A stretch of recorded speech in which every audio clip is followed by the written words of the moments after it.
Greetings, ladies and gents, and welcome to this latest narration of the web series The Survivor Becomes a Dungeon.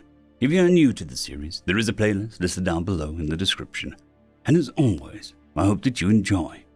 Chapter 94, Trisha Point of View. The mere fact that Trisha had been working her new forge for 24 hours without feeling the need for sleep or food had excited her. Between the power coursing through her veins with each swing of her hammer and the invigorating heat of the forge, she had never felt this good before. As she walked down the hall, leading Sylvia to the storeroom, she felt a mixture of emotions whirling around her mind. Working the forge again after so long brought a fulfilling sense of happiness that she hadn't felt in quite a while. Yet she couldn't help but think back to her father and the amazing things he had forged without the benefit of a manor heart like hers. The sorts of people he equipped and those who sought him out for what he could do. Yet he still found the time to do work for the community, sharpening knives and fixing pans. She missed her father and wished that she could see him again. To work beside him once more would be a dream, but those thoughts are simply idle fantasies. She soon focused on the moment as she entered the magically illuminated storeroom, leading Sylvia inside as she looked among the materials, all sorts of wood, stone, ores, ingots of various metals, bones, and even gems organized neatly in an array of stone shelves. Trisha made her way to a couple of cloth-wrapped bundles, taking up one as she revealed a set of brown throwing knives in a pouch of barbed black arrowheads. Sylvia, for her part, was looking over the eclectic array of materials, taking up a few ingots of iron before setting them back down as Trisha came over with the fruits of her labor. My, these are some fine pieces. Though, are you sure you want to put so much effort into what will likely be a disposable pieces of equipment? She asked leadingly, while taking up one of the throwing knives, carefully appraising the meticulously sharpened edge before looking up at Trisha. Trisha smiled with vague amusement, plucking up one of the barbed arrows and looking it over for herself. My father taught me that you put yourself out into the world with each thing you make. It doesn't matter if it'll be used once or 100 times. If you don't put your best into the things you make, you'll never be better than second-rate, she said, with a small smile on her face as she gazes into the middle distance, staring past the arrowhead. Sylvia nodded silently. Spoken like a true master smith. Your father must be an excellent teacher, she mentioned cheerfully as she sent the throwing knife back with the others. Her cheery mood falls when she notices the expression Trisha is making. Trisha merely offered a somewhat pained smile before letting out a soft sigh. Yes, he was. She took a moment to just collect herself before looking back down at Sylvia. I still have a lot to learn, though with Mori giving me an entire forge to myself and all the materials I could ever need, I'm sure I'll have many opportunities to keep practicing, she said, offering a more genuine smile at that thought as she looked around the storeroom. Sylvia gently pats Trisha's shoulder arm as she offers a small smile. That's the spirit. You're gonna do great. With that, Sylvia pulled away before looking around the storeroom and stroking her chin. Do you mind if I borrow your smelter so I can prepare some tiles for Vitmori's armor? She asked, acting a little more cheerful to help raise Trisha's spirits. Trisha nodded intently as she gestured over at the shelves full of ores. Sure, help yourself, she said simply, turning to step out of the storeroom before coming face to face with a wolfkin man that she did not recognize.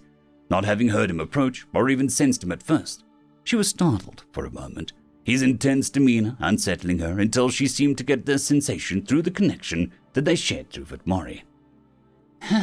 Hello, how may I help you? She asked, leadingly hoping for him to introduce himself. The man seemed to watch her for a few moments before speaking. Sorry for startling you. My name is Tred, Vitmori's paladin and blade. I was hoping to request a commission from you, as you're also in Vitmori's service.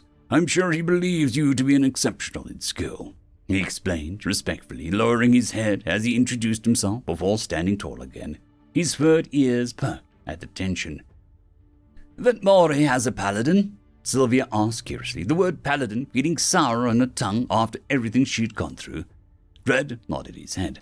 Paladins, and yes, he does. He barely clarified, his face and voice passive and devoid of emotion besides a stern focus and measured politeness. Since when? Sylvia pressed. In the last couple of months since they ended up here, she had never heard of any other people besides the slavers that came to buy them and the people who brought them here. Since he killed us and liberated you all, he said plainly, apparently having guessed what she was fishing for.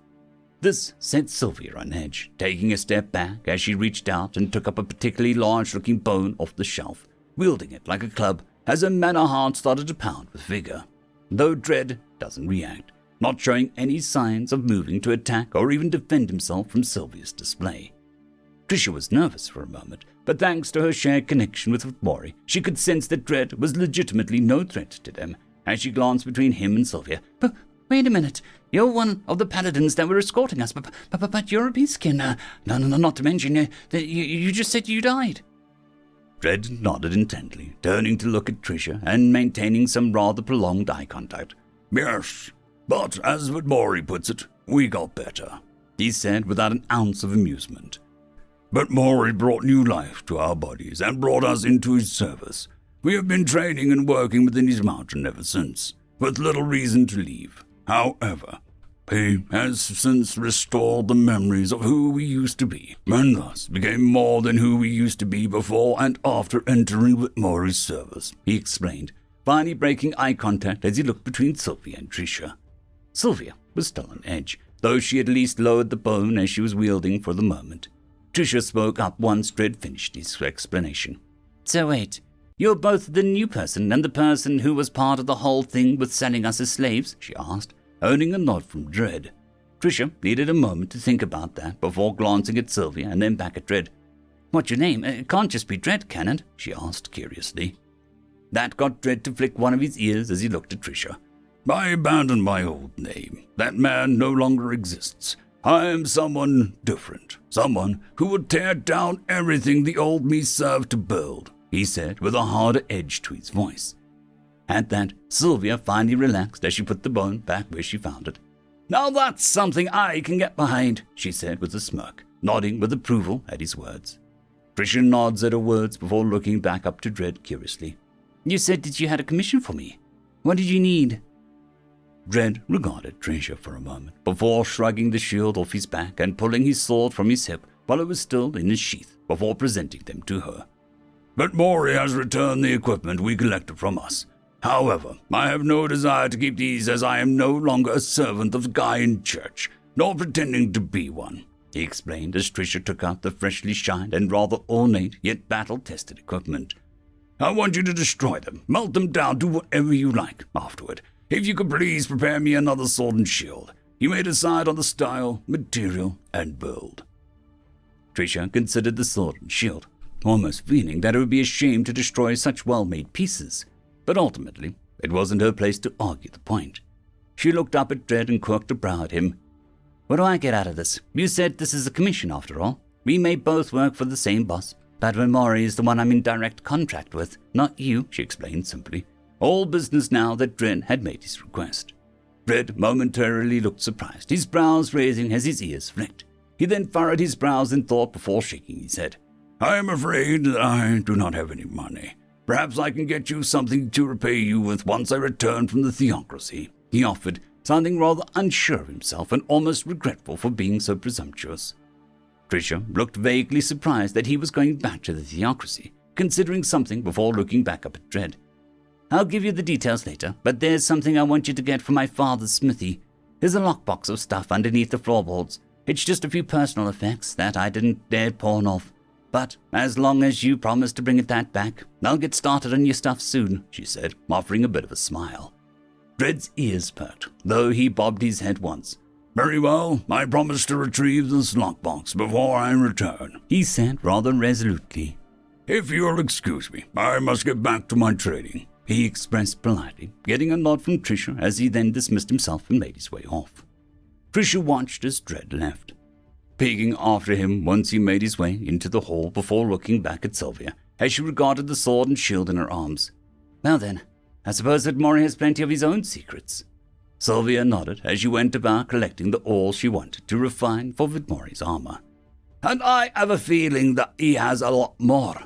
But, she shrugged a bit as she plucked another ore off the shelf, As Azada says, he hasn't given us any reason not to trust him. He's done right by us. If he wants to have a secret, it's fine by me, as long as they don't put Organ or any of the others in harm's way." She then looked over at Trisha and flashed a bit of a grin. Let's get to work." With that, Trisha nods intently, though as they stepped into the hall, she looked after where Dredd had walked off to, wondering what to make of a man she saw die, now walking among them again. But W.R.E. point of view. After spending the rest of the day and evening training my magic, I felt I had a much better handle when it came to actually manipulating my mana more efficiently and had a much easier time visualizing what I wanted to do. Of course, I'm barely beyond throwing primal elements around when it comes to actual combat, but I'm just barely getting started. However, with that much progress in controlling my magic, I knew I needed to jumpstart my training in actually using my body. After seeing Revire back to Haven, I made my way back to my mountain and scaled it for the second time today. I made my way up to the peak, approaching the entryway to my chamber for the first time in a physical body. It's an odd sensation, to say the least, like deja vu. It felt familiar to see, but I had never seen it with my own two eyes. Lingering by the entrance for another moment, I stepped closer and looked inside, seeing the glow of my core illuminating the chamber. That's me right there, yet I'm also standing right here, watching the glowing green rock that makes up the entirety of me as I am in this world. I make my way in, the sound of my wooden feet clacking against the stone with every step. Once again, I was totally alone, as it was just me and myself in my chamber. I never realized how unbearable the silence could be up here, since I didn't have the benefit of sound of my own heartbeat or even breath. Now, standing before my pedestal, I reach out and touch my core. I was warm. Something about that manages to make me smile as I gaze into the glimmering swirls of mana rings as they slowly whirled around. Despite the smile on my face, I can't help but realize that I'm really not a human anymore. I'm just a thing, an object that can have thoughts and feelings and hopes and dreams.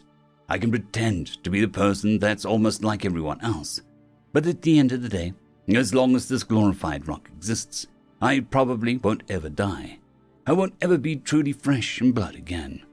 I can inhabit bodies like this wooden puppet, but ultimately, that's all I'll ever do.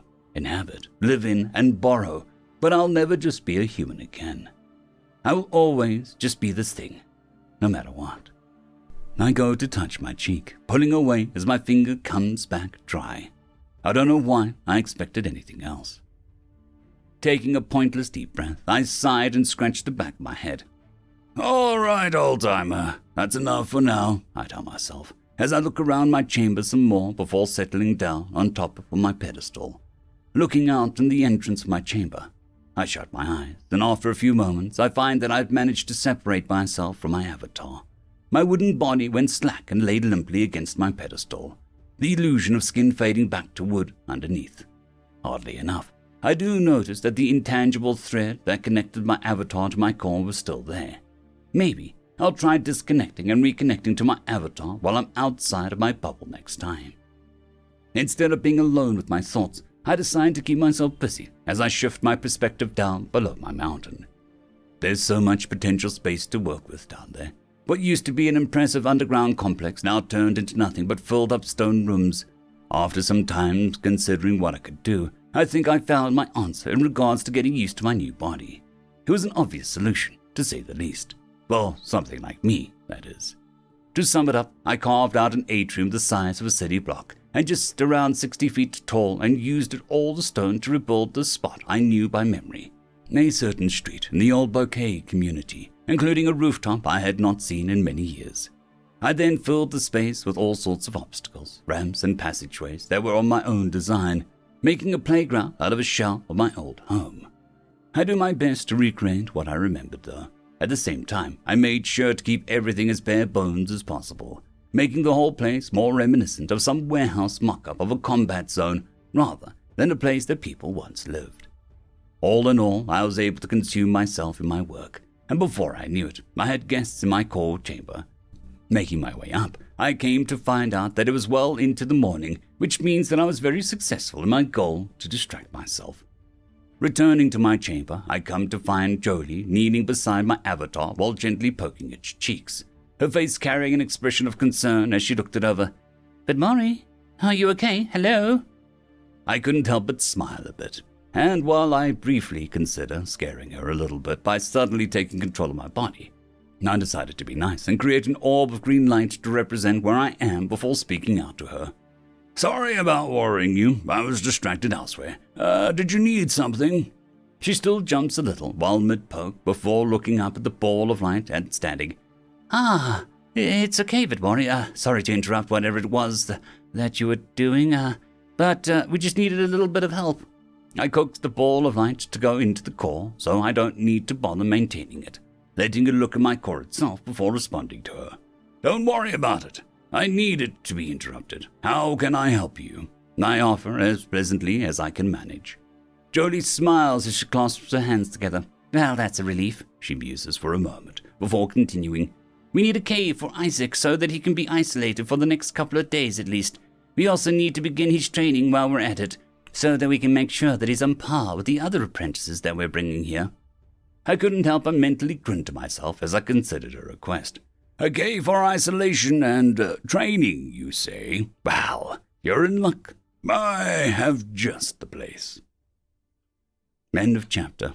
I'd quickly like to thank the T5 peeps: Bitmori, Terran on Air, Cold War Boomerwaffen, Sevaren Serberous, Red Panda 121, Leslie 517, Bushmaster 177, Casper Arnholtz, Cam Maxwell, Lightsjock, Dragzoon W.R.E, Lord Azrekahl, and Arcadian.